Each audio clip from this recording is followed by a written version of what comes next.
Hello दोस्तों, स्वागत है आपका एक और नए एपिसोड में, जहां हम बातें कर रहे हैं एक किताब लिफाफा की। यहाँ मैं किताबों का दिल सुनाने आया हूँ और आपका जो दिन भर का स्ट्रेस है वो खत्म करने आया हूँ। इस किताब को शुरू करने से पहले मैं मेरा लिखा कुछ आपको सुनाना चाहता हूँ। तो कुछ यूं लिखा हुआ है। तुम्हारे खतों में रह गई है अविस्मरणीय महक तुम्हारी। इनकी लिखाई तुम्हारे उंगलियों की बनावट सी है। कहीं कुछ अक्षरों पे लगी बिंदी मुझे याद दिलाती है तुम्हारे सौम्य सरल सौंदर्य की। और यहीं कहीं लिखा मेरा नाम अब भी सांस देता है मुझे कुछ असहनीय क्षणों में। सभी खतों के आखिर में लिखा हुआ तुम्हारा नाम एक पूरी लंबी कहानी है, कई भोर काल से लेके अनगिनत रातों की। तुम्हारे खत सब ले आते हैं मगर ला नहीं पाते तुम्हारी आवाज, तुम्हारा स्पर्श और तुम्हें मेरे सामने। तो ये कुछ लाइंस थी जो मैंने लिखी है मेरी किताब से। मेरी किताब तुम और मैं और 2am थॉट्स। उसकी बात हम कभी और करेंगे, बट शुरू करते हैं हम अपनी कहानी लिफाफा।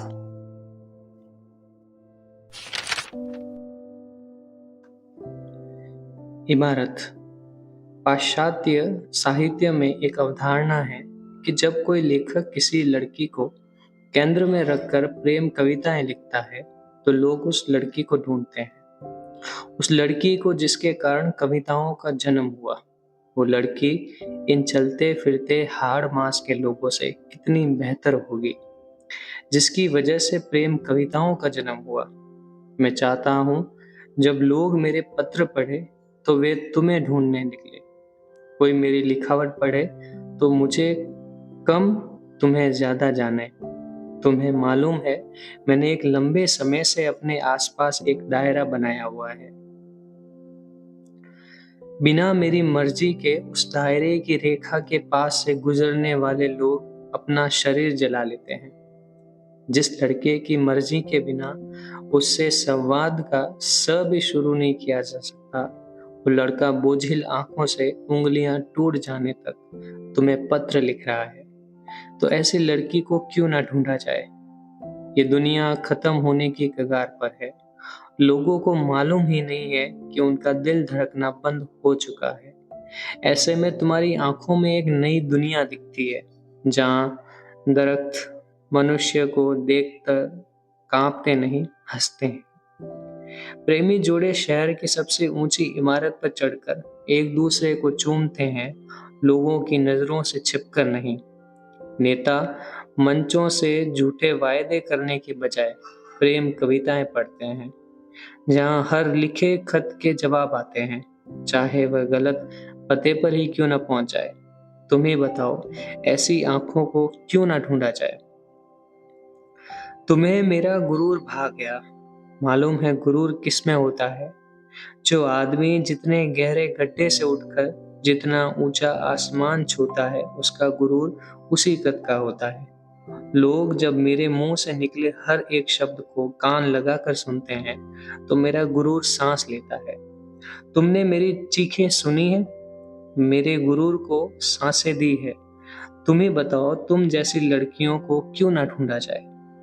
मैं चाहता हूं कि तुम एक दिन शहर की सबसे ऊंची इमारत की मुंडेर पर पैर लटका कर अपने सारे जा चुके प्रेमियों को याद करो।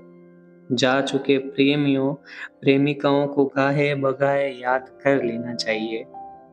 मालूम रहता है कि कितनी जिंदगी जी चुके और कितनी जीनी है।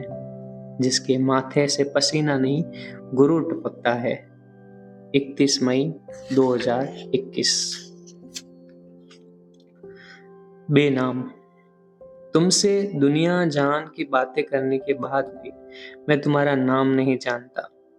तुमसे मुलाकात के बाद भी मेरे पास तुम्हारा नंबर नहीं है। जब पहली बार मिलने के लिए जगह तय हुई तो मैंने पूछा था, फोन किस नंबर पर करना है? समय और जगह तो तय है ना, तो फोन क्यों करना है? मैं तुम्हें बहुत आसानी से पहचान लूंगी। उस दिन लगा कि ये तो अकड़ में मुझसे कहीं आगे है। आज इस बात को सोचता हूँ तो चेहरे पर दो गड्ढे अपने आप जगह बना लेते हैं। तुम्हारा नंबर न देना हमारे रिश्ते में तुम्हारी तरफ से लिया गया एक अच्छा फैसला था, और तुम्हारा नाम न पूछना हमारे रिश्ते में मेरी तरफ से लिया गया एक अच्छा फैसला। तुम्हारा नाम मालूम होता तो तुम्हें उसी नाम से बुलाना पड़ता। अब तुम्हारा नाम नहीं मालूम तो परिस्थितियों के हिसाब से तुम्हें नाम दे सकता हूँ। उदास लड़की जब छत की सीलन को जुबान तले भर रही हो, तभी एक खत मिले जिसमें कोई उसे इमारत कहकर पुकारे। ऐसे में आदमी की क्या बिसात जो वो दीवारों पर चिपकी रह जाए। उदास लड़का जब अपने सपनों को एक गठरी में बांध उन्हें पंखे से लटका रहा हो, तभी कहीं से एक खत में कत्थई नजरों को आसमानी आदाब आ जाए तो आदाब करने के लिए हाथ उठाते ही सपनों की गठरी जमीन पर गिर जाती है और सपने कमरे में उड़ने लगते हैं। सपनों को उड़ते देखने में कितना सुकून है, और ये वही जानता है जिसने उन्हें एक गठरी में बांध कभी पंखे पे लटकाया हो। तुम्हारा फोन नंबर अगर मेरे पास होता तो गाहे बगाहे तो मैं फोन कर ही देता। तुम्हारी बातें विश्व भर के साहित्य का सार है। अब ऐसे में तुम कुछ मिस्री सी बातें बोल देती तो बस सेकंड भर उनका स्वाद आता। लेकिन अब ये जो तुम अपने खतों को चाशनी में डुबोकर भेजती हो, तो इनका स्वाद मैं दिन में 1000 मर्तबा ले सकता हूँ। तुम्हें अगर फोन मिलाता तो घंटे 2 घंटे बात कर फोन रख देता। फोन रखते ही जिंदगी यंत्रवत चलने लगती और दिमाग में तुम्हारी तस्वीर की जगह फाइलें घूमने लगती। अब एक खत लिखने के लिए मैं पूरे दिन तुम्हें सोचता हूँ। प्रेमी जितना एक दूसरे के बारे में सोचते हैं, प्रेम की चाशनी उतनी ही गाढ़ी होती है। तुमको मालूम है, आलम यह है कि मैंने रिसर्च पेपर में अपने नाम की जगह मिट्टी जदा लिख दिया। ये पढ़कर मुस्कुरा रही हो। चलो जल्दी से तस्वीर खींच लो और मुझे भेज दो। वो क्या है ना, पिछली तस्वीरों में इन कांच सी आंखों ने बहुत मशक्कत करी लेकिन मुस्कान नहीं दिखी। मिट्टी जदा 31 मई 2021। आदाब जनाब, कुछ घंटों में इतना कुछ मेरी ओर सरका दिया आपने कि मैं पहली बार की तरह बस सिमटती ही रह गई। कब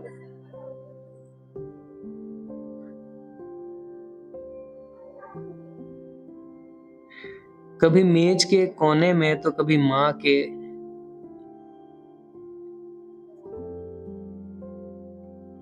आदाब जनाब, कुछ घंटों में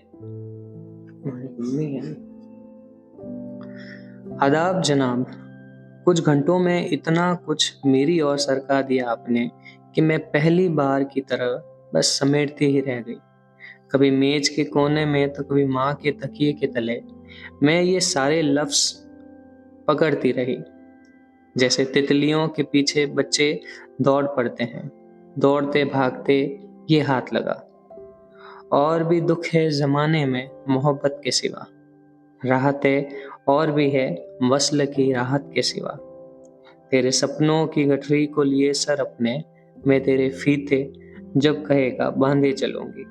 तुझे मिलना है जिंदगी की निगाहों के तले, तेरी जिंदगी तेरी कनखियों से पुकारे हैं तुझे। आज जाने की जिद न करो, आगोश में बेखुदी के अपनी तुम गुम ही रहो।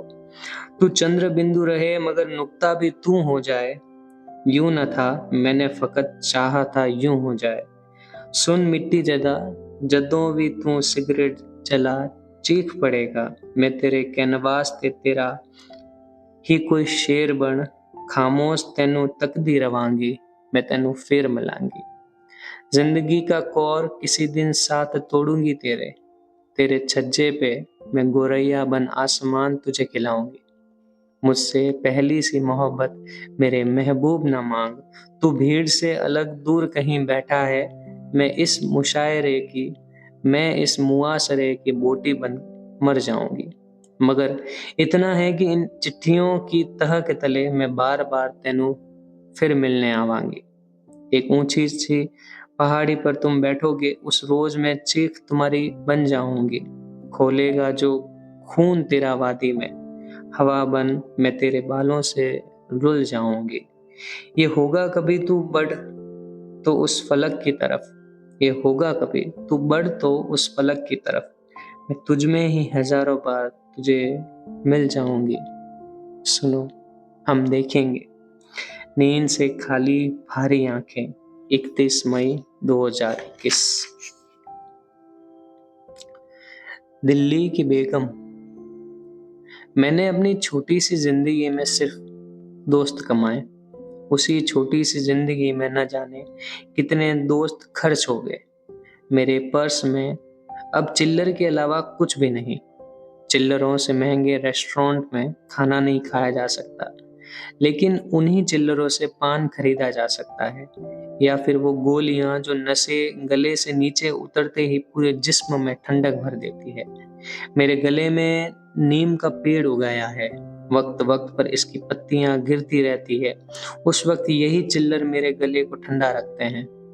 मौजूदा समय में मैं अपनी आंखों पर बर्फ की सिल्ली रख चुका हूँ। मेरे सामने अगर किसी आदमी का एक झटके में कत्ल कर दिया जाए तो भी ये बर्फ नहीं पिघलेगी, बशर्ते हलाक होते आदमी की आंखों से आंसू ना निकले। उदास लोगों के कंधे टूट जाते हैं, लेकिन वे अपना सीना इतना चौड़ा कर लेते हैं कि दूसरे उदास लोगों की उदासी अपने सीने में भर सके।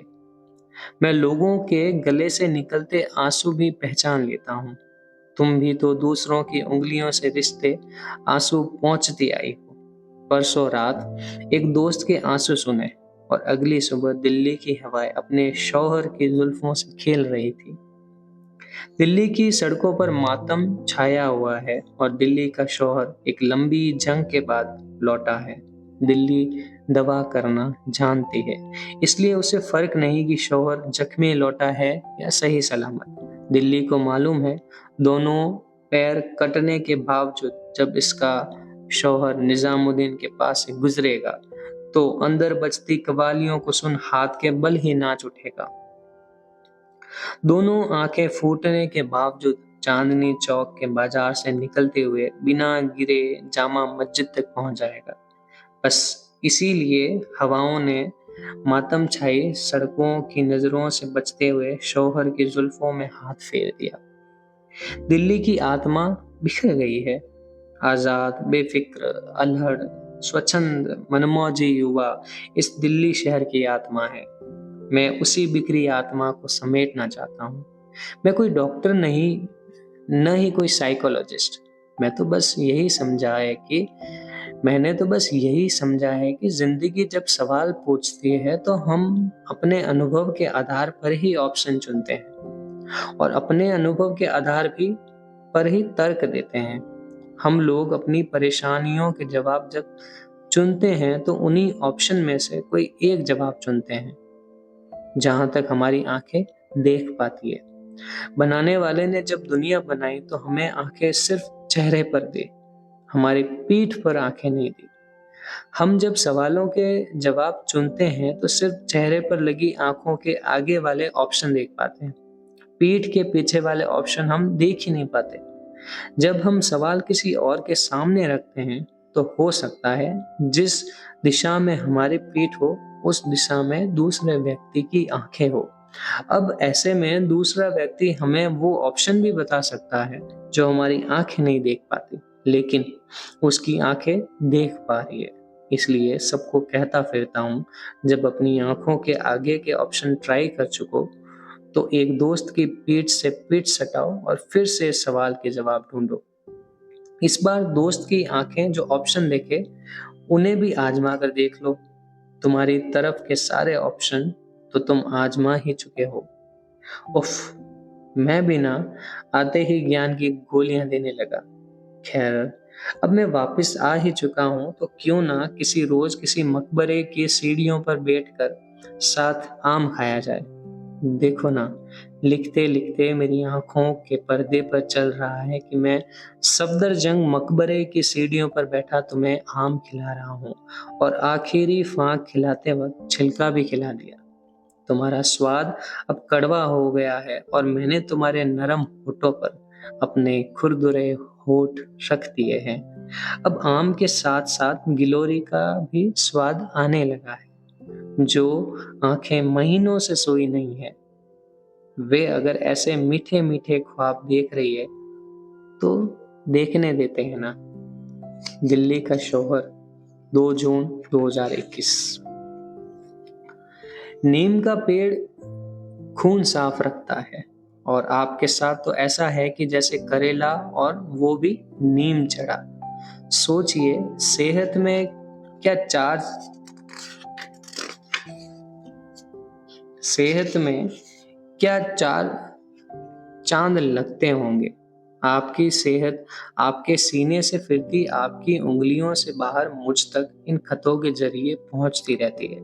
इसके चलते मैंने कभी नहीं पूछा आप कैसे हैं। दिल्ली का शौहर अगर वाकई लौट आया है तो दिल्ली की बेगम जरूर ओस से इस्तकबाल करेगी। चाहे खुद कितनी ही कोशिश हो उसकी कि दिल्ली से पलायन कर जाए, वो फिर भी दिल्ली के शौहर का उसकी नगरी में इस्तकबाल करेगी। चाहती तो यही थी कि चांदनी चौक में मिले फिरे, मगर आजकल तबीयत कुछ नासाज सी रहती है। गाहे बगाहे यूं ही सांस फूलने लगती है और बैठे बैठे थकान से जान सूखती है। महामारी का कुछ असर अब दिखने लगा है। जिस्म फिर भी संभल जाए पर रूह बेहद तकने लगी है। लेकिन जंग जंग से लौटने पर हल्दी टीका तो होना ही चाहिए। फिर चाहे खड़े खड़े टांगे कितनी ही लड़खड़ाए, जंग से लौटने का नाच तो बख्शना ही चाहिए। क्या आप जानते हैं हमें पीठ पर आंखें क्यों नहीं नवाजी, क्यों चहु और देखने की काबिलियत नहीं बख्शी। सोचे तो ऐसा होता तो दिल्ली की बेगम को दिल्ली के शौहर की कभी जरूरत ही नहीं पड़ती। किसी को किसी दोस्त की कमी न खलती। धूल गिरी आंखों में मिट्टी जदा चमक कोई नहीं ढूंढता। खुद हर सवाल का जवाब मिल जाता और खुद ही हर वाहिद कलाम सफल हो जाता। कोई किसी की आत्मा ना बनता, कोई किसी के बालों में हाथ ना फेरता, कोई किसी को थपकियां दे सुलाने ना आता, कोई आसमान किसी जमीन के लिए ना झुकता। अगर ऐसा होता तो कोई शेर ना कहता, कोई शायर ना होता, कोई खत ना आता, कोई जवाब ना आता। कभी भी नींद आ जाती, इसलिए कभी नींद ना आती। देखिए, आपकी देखा देखी मैं भी ज्ञान की गोलियां देने लगी। खैर, दिल्ली से खूब इश्क फरमाए। दिल्ली की बेगम बुरा नहीं मानेगी। इस बेगम ने सारे हक खूंटी पर टांग दिए हैं। 2 जून 2021। दिल्ली की फकीरन। मैं जब शहर छोड़कर गया था तो यहाँ की हवाओं में केसर की महक आती थी। अब लौटा हूं तो हवा में सिर्फ धूल है। एक समय था जब धूल के चूमने पर सिगरेट की तलब भी नहीं मचती थी, लेकिन अब उड़ती धूल में कुछ सपने भी उड़ते दिखाई दे जाते हैं और उड़ते उड़ते हाथों से दूर चले जाते हैं। सीने में धूल जम जाती है। इस बार धूल का गुबार इतना बड़ा है कि सीना धंस चुका है। तबीयत नासाज हो गई। 2 दिन में ही इतनी धूल सीने में बैठ चुकी है कि अस्पताल का चक्कर लगाना पड़ा। अस्पताल भी कनॉट प्लेस का लेडी हार्डिंग। दिल्ली आऊं और दिल्ली आपकी याद ना दिलाए, ऐसा होना कितना मुश्किल है।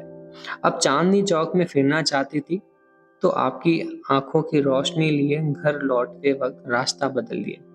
यकीन मानिए, चांदनी चौक इस वक्त घूमना चांदनी चौक के साथ नाइंसाफी है। एक जगह की अपनी खासियत होती है। चांदनी चौक की गलियों में मैं तब जाता हूँ जब अपनी ही आवाज को दबाना होता है। भीड़ और शोर चांदनी चौक की खासियत है। लेकिन अभी आपको चांदनी चौक की सड़कों पर अपनी आवाज बहुत साफ सुनाई देगी। इस वक्त मैं अपनी आवाज नहीं सुनना चाहता, और इतनी साफ तो बिल्कुल नहीं। आधे चक्कर में ही पूरा शरीर भारी हो गया। आखिरी मुलाकात में आपकी आंखों की रोशनी जो चुरा लाया था, वो शर्ट के ऊपरी हिस्से में रखता हूँ। घर घर लौटकर जेब देखी तो देखा रोशनी कम हो गई है और जेब भी गीली थी। खत मिलने पर आंखों की रोशनी भेज दीजिएगा। तुम्हें नीला आसमान चाहिए और इस फकीर की क्या बिसात कि वो तुम्हें आसमान दे पाए। हाँ, लेकिन आजकल पंख बना रहा हूँ। फकीर, 4 जून 2021। बगुला। केसर की महक वहां ऊपर कहीं पहाड़ों से ही तो आती थी। अब वहां धुआं भर गया है। 19 सिगरेट जब फूकी गई तो केसर वाकई मुरझा गया। उसका गहरा केसरी रंग कैसे स्याह हुआ, न सिगरेट को पता चला और न ही उन उंगलियों को जिनसे सारी बातियां सजदे में थी कि सो जाइए, कुछ देर तो सो जाइए। केसर नाराज हो गया और धूल की फांक पर उड़ चला। उसके साथ ही उसके पीछे पीछे वो उंगलियां भी चली और उनमें फंसी सारी सिगरेट एक एक कर करीने में चल पड़ी।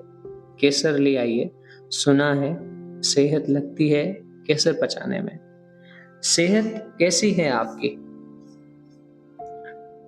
पचा लेंगे अगर केसर आ जाए। लेडी हॉर्डिंग का माहौल कितना उबासी भरा लग रहा है ना तस्वीरों में। अजीब है, आप इतनी दूर से आए और आते ही कन्नॉट प्लेस की खबर दे दी मुझे। आपने स्कोर फिर बढ़ा दिया, 5-6 का।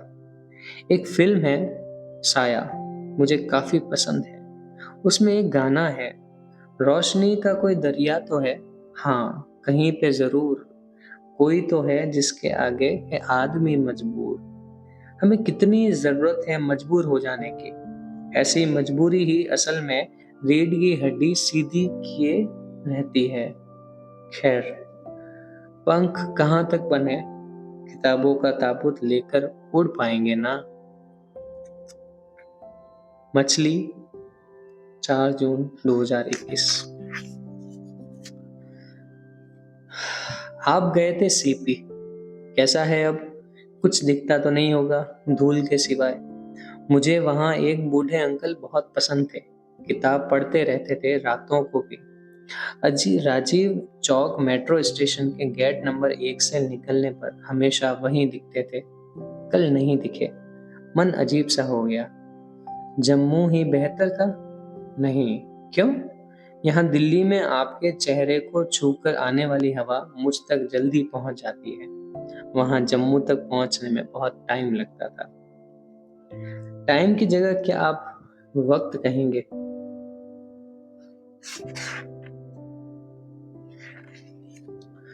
उर्दू की बेटी, मुझे आप पेट्रोल की तरह लगती है।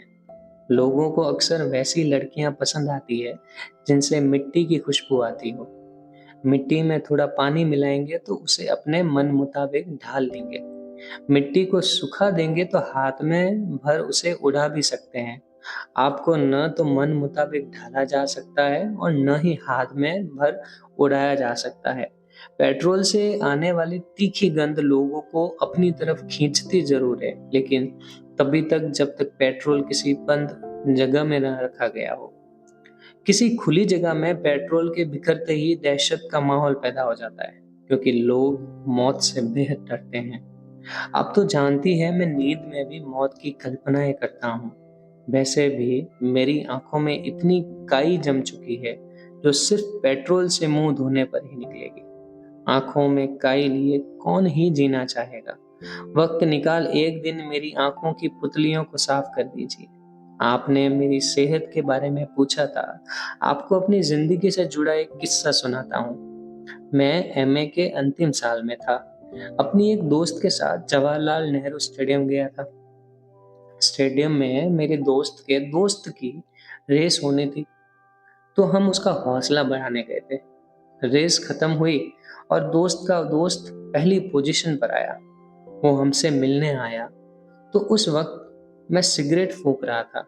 उसने मेरी तरफ देखते हुए कहा, मरने का शौक है तो एक बार में जहर क्यों नहीं पी लेते? वैसे यूं ही सिगरेट पीते रहे तो लगता नहीं है कि ज्यादा दिन जियोगे। मैंने सिगरेट बुझा पास की सीढ़ियों पर फेंक दी। तुम एथलीट हो? हाँ। एक रेस मेरे साथ करोगे? हाँ जरूर। हम दोनों के बीच 400 मीटर की दौड़ शुरू हुई।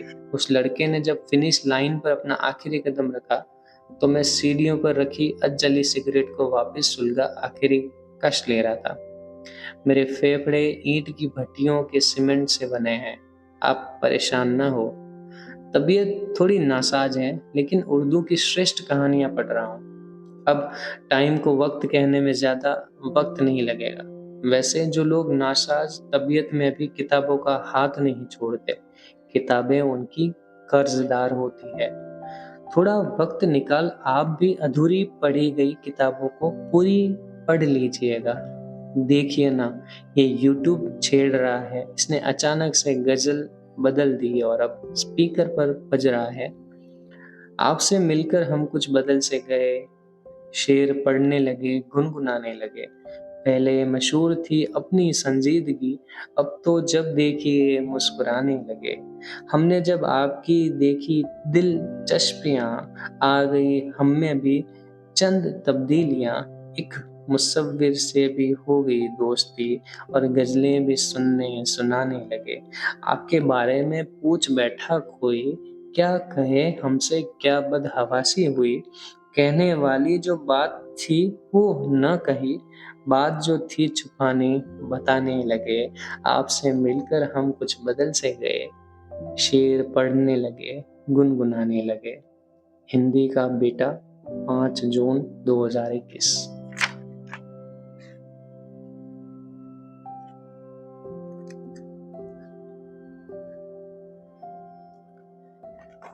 तो दोस्तों, ये था हमारा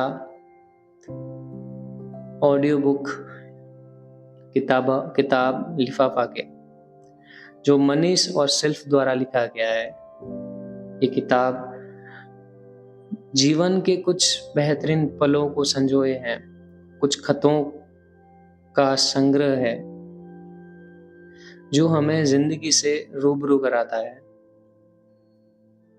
और कहीं ना कहीं हमें एक रूहानी एहसास भी दिलाता है।